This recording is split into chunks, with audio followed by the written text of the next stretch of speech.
Over the last few months, I've primarily been playing PRS SE guitars as part of this season of the experiment. And it's been kind of a while for this experiment, and a few of you have started to figure out my intention and call me out. So I think it's about time that we wrap this up, and I give you my final thoughts about PRS the brand, some things I think they should do to improve, and just my feelings about these guitars overall. So we're not going to have any playing whatsoever in this video. We're just going to be doing a huge nerd deep dive. And a few of you have called me out in the past about wearing all black and then showing a all black guitar. Well, if you appreciate my troll today and my attempt to camouflage this guitar, give the video a like. So a quick summary to explain why I started this experiment to begin with.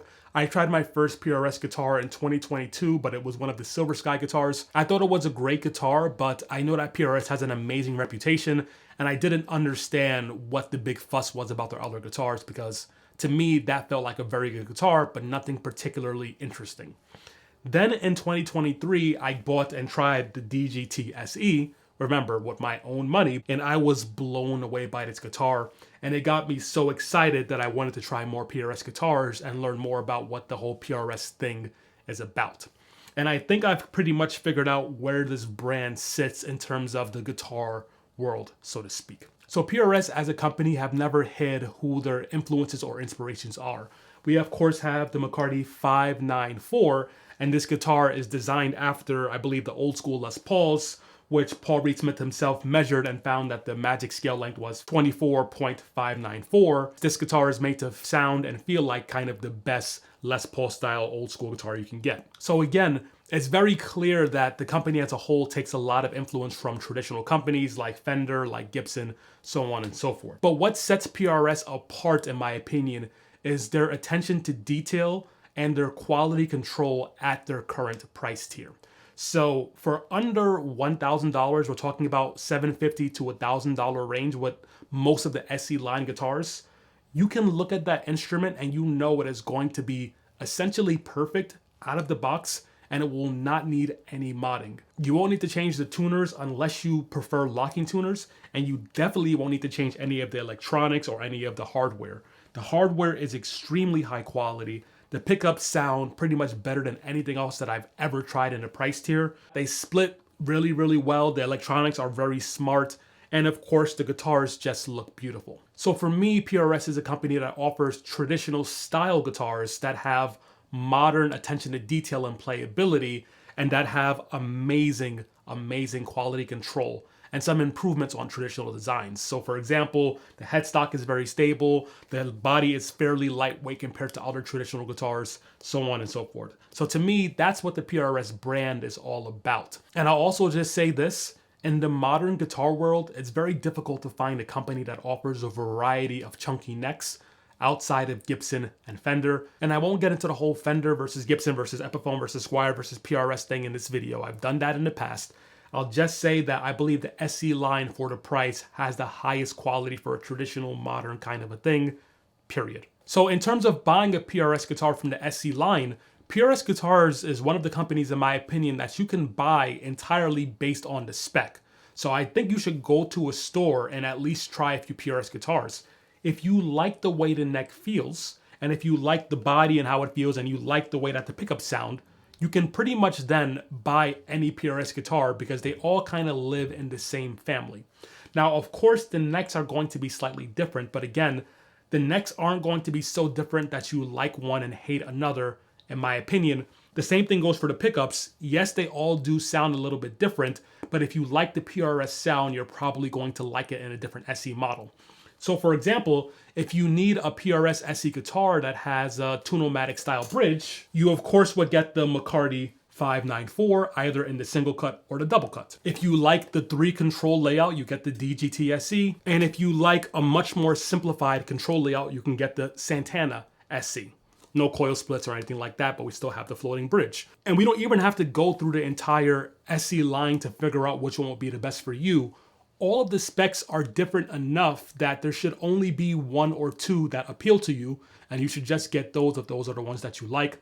Of course, if you need single coils, the only option is the Silver Sky, so on and so forth. So I think the whole PRS SE line is very clear and concise in terms of what you can buy. And as a quick peek behind the camera, This is the second time that I'm recording this video. In fact, I even edited the entire video before. And then the day that I edited and finished that video, PRS dropped a bunch of new SE guitars.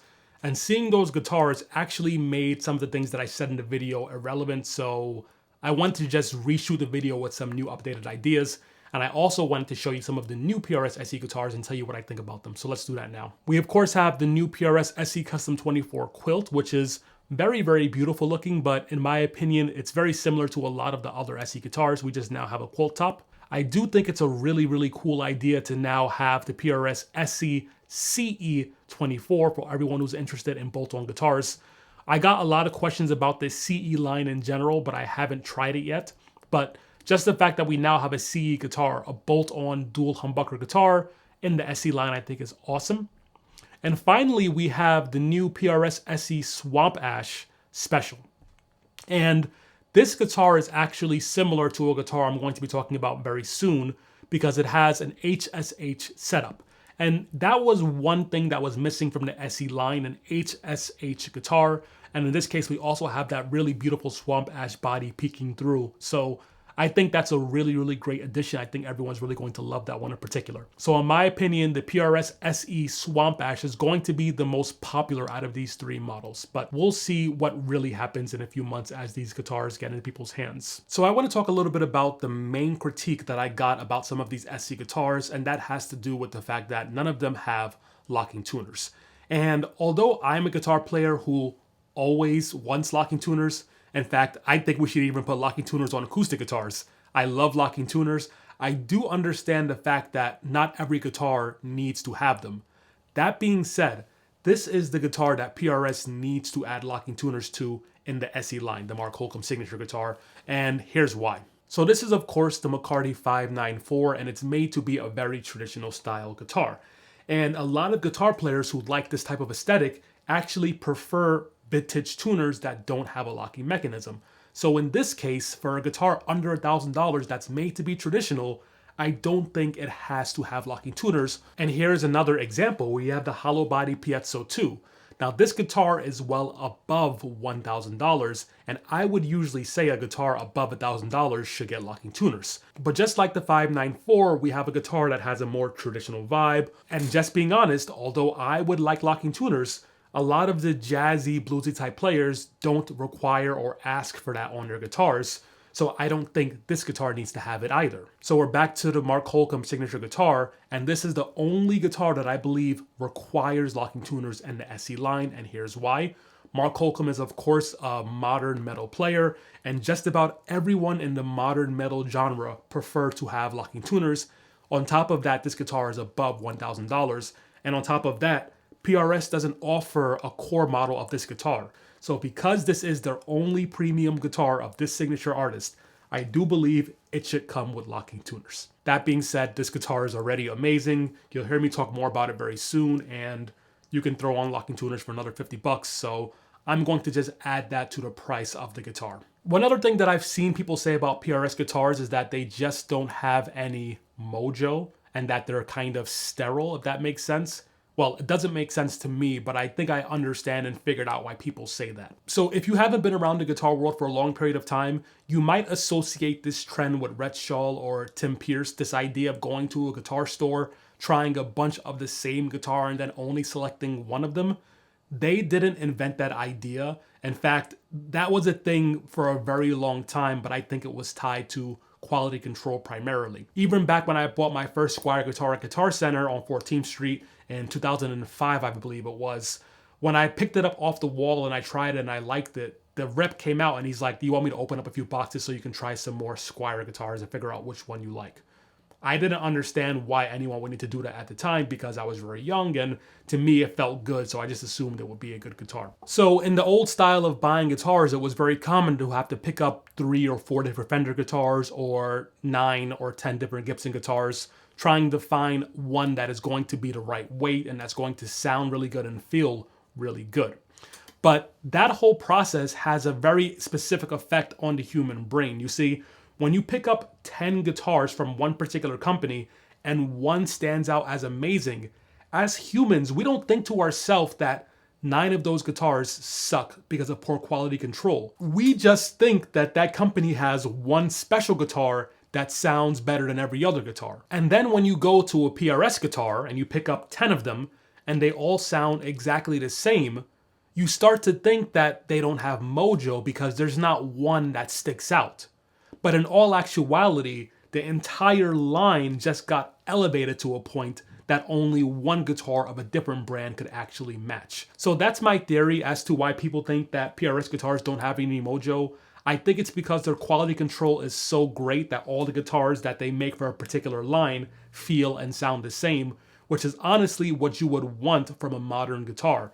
And just so you don't think this is me fanboying about PRS guitars, I've had the same experience whenever I've tried Ibanez guitars in the past as well. And I'm sure that other brands that I haven't tried have a similarly high quality control. And just a testament to how high the quality control is with these PRS guitars, here's one quick example. So we're back to the hollow body Piezo 2, and if you saw the review of this guitar, you know that I really love this instrument. In fact, this is probably the PRS guitar that I've played the most since acquiring all of these to do the experiment with. The one thing that I didn't love about this guitar is the fact that it's blue. It's just not my preferred color, but apart from that, I loved this instrument. Now, if this were a different guitar company, I would probably be screwed because I'd think to myself, I love the way this guitar sounds, I love the way this guitar feels, but I don't love the color. But if I were to change this guitar for a different one, it might not have the mojo, right? Of course, since this is a PRS guitar, that wasn't an issue, and I asked them to send me a hollow body Piezo in brown. So this particular brown hollow body Piezo 2 is like, I think 1 or 2 ounces heavier than the blue version. But apart from that, these guitars feel and sound almost identical. If you blindfolded me, I wouldn't be able to tell the difference. And in my opinion, that's what you want out of a guitar company in 2023 and beyond. So in summary, I'll just say this. I don't think that PRS guitars lack mojo. I just think they all have the exact same amount of mojo, if that's even a real thing. And since I have this guitar in my hand, let's just talk about something a little bit more self-indulgent for a moment. And that is my favorite 2 PRS SE guitars that I've tried thus far, and the 2 that I'm going to be playing a lot moving forward. One of them is, of course, the hollow body Piezo 2, but in particular in brown.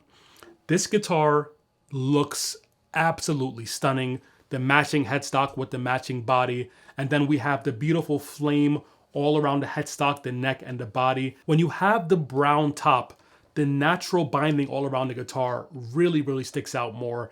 And this one's flame is absolutely gorgeous. So this is, in my opinion, the most beautiful PRS guitar, period. Especially for the price point.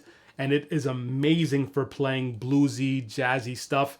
In fact, it's single-handedly reignited my passion and love for jazz guitar, which you've probably seen on the channel recently. This is one of my favorite guitars that I own, and it's definitely one of 2 of my favorite PRS SE guitars. And of course, my other favorite PRS guitar is the Mark Holcomb signature guitar. And really, the reason this guitar is so special to me is it's essentially the guitar I've been wanting other companies to make for me to play metal with. 20-inch radius for me, a somewhat chunky but still thin enough neck, satin back, sounds amazing, very reliable. It's just an amazing guitar, and this is going to be the guitar that I play whenever I'm in drop C or anything lower than drop C. So I'm very happy to have this guitar, and I will be playing it a lot more on the channel. So if you're a regular viewer of the channel, you probably know that I play a lot of floating bridge guitars, and I've yet to talk about a floating bridge guitar in the SE line. Here's the thing. If I were going to pick one SE guitar with a floating bridge that I would play, it would be the DGT SE, and I would just change the control layout slightly so that the front volume knob was for the neck and then the second volume knob was for the bridge. But the truth of the matter is, I already have several floating bridge guitars that I really love, like my Abasi Concepts ME6 guitar and like my Parker Nightfly guitar. And so those are going to remain my primary floating bridge guitars. And if you're wondering why this one is not going to become that, it's very simple. I just prefer a flatter radius, like 16 or 20 even better. And so far, they only offer this in a 10-inch radius. So just a little foreshadowing about what's coming in the rest of this video.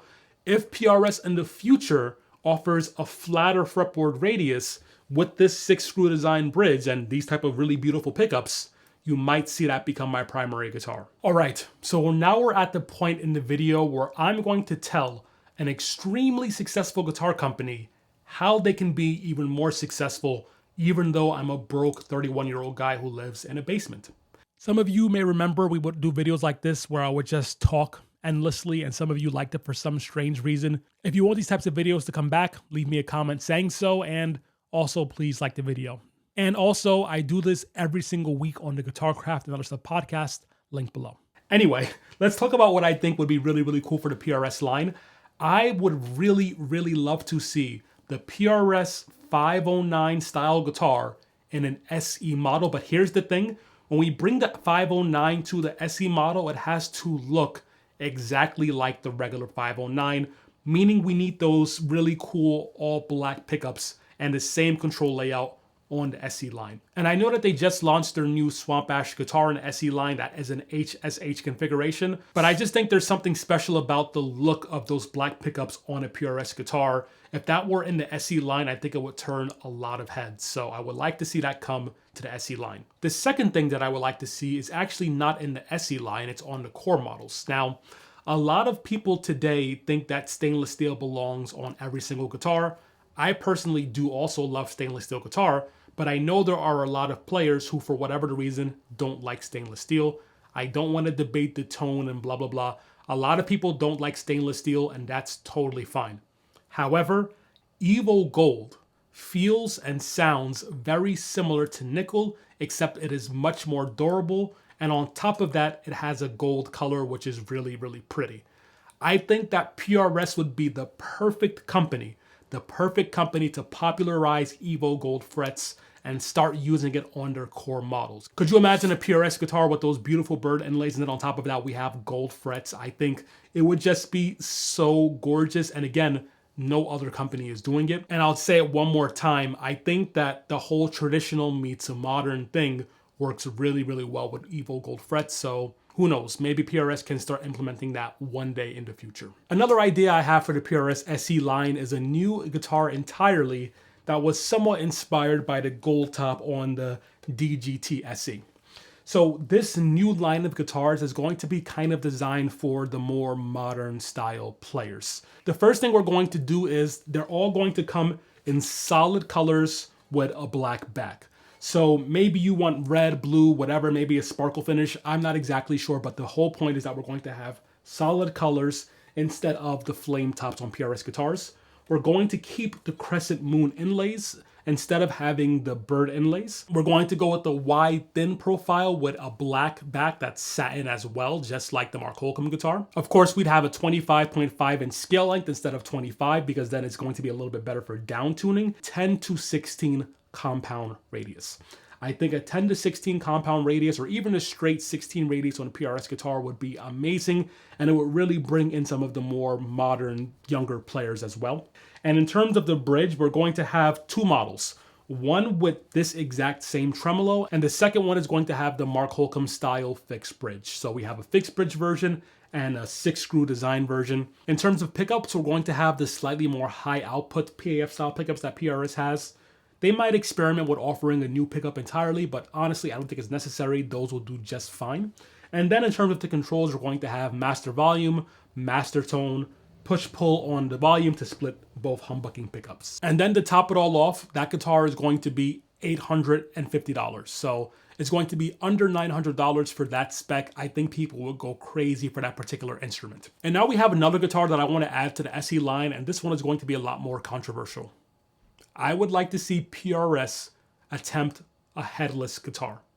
I know it sounds crazy, but just hear me out for a moment. I don't think every company needs a headless guitar, especially since most people don't make them particularly well or particularly interesting. But I think PRS would be the company that somehow came up with a new and really, really awesome headless design. So the headless guitar will also have a 10 to 16 compound radius. I'm not sure if we're going to go with a bolt-on or a set neck yet, but it'll have one of those obviously. And in terms of the body, my idea is to have basically the same PRS body, but to have it a little bit smaller and a little bit thinner so that it kind of fits the more headless ergonomic kind of a thing. And now we're going to talk about the guitar that I would personally design, all the specs, if I had access to the SC line for my own purposes.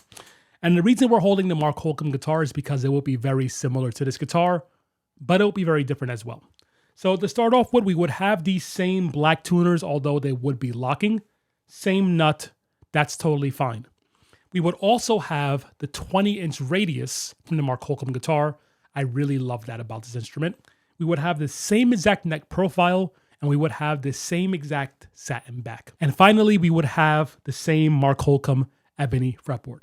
So far, we just have the Mark Holcomb neck, but we have locking tuners. However, now we get rid of the bird inlays, and we would have the crescent moon PRS inlays instead. And instead of a 25.5-inch radius, we would have a 25-inch radius. And of course, my model is going to have the Evo Gold frets that we talked about earlier. Now, in terms of the electronics, we would have the same bridge pickup or a similar bridge pickup that comes in the Mark Holcomb signature guitar. But then in the neck pickup, we would have a traditional PAF style humbucker. So it's going to be fairly low output in the neck and very high output in the bridge. And for someone like me, that means I can play jazzy stuff in the neck and quickly go to the bridge and play all of my metal stuff. And in terms of the controls, we would have a master volume, but the tone knob would only be wired to the neck pickup. And here's my thought process. Sometimes when I'm playing jazzy, bluesy stuff, I want to have a really bassy tone so I can reduce the highs with the tone knob. But when it comes to the bridge pickup, I'm usually going balls to the wall, so I don't need a tone knob there anyway. Now, the final little electronics trick we would have, and I didn't say this before, but the bridge pickup would actually have two voices.